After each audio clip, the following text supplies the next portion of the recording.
It was my honor to participate in the Business Lab, where I first participated as a speaker to explain to students how to set up and maintain the company in Hong Kong. We talk about subjects such as how to open the company, but also how to maintain and what are all the requirements and all the regulations and what the students have to do to actually keep the company up and working in terms of legal maintenance, accounting, audit, tax burden on the company in Hong Kong.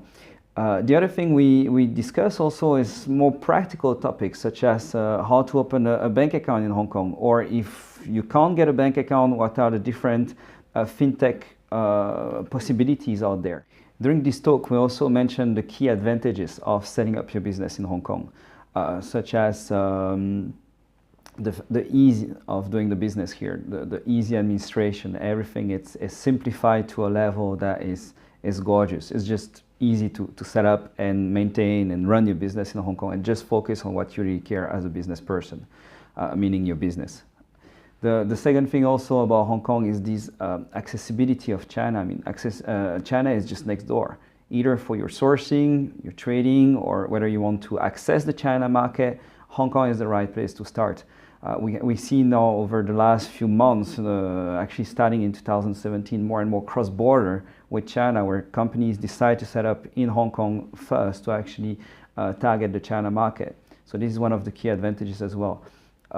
It's also a genuine business place. Hong Kong is one of those amazing places where you will connect with plenty of other entrepreneurs and ideas and suppliers and potential clients. And this is really a great place to mingle and shape your idea and being able to actually achieve what you're trying to achieve with your business. I'm also part of the jury that will give feedback and assess the projects of the business labs.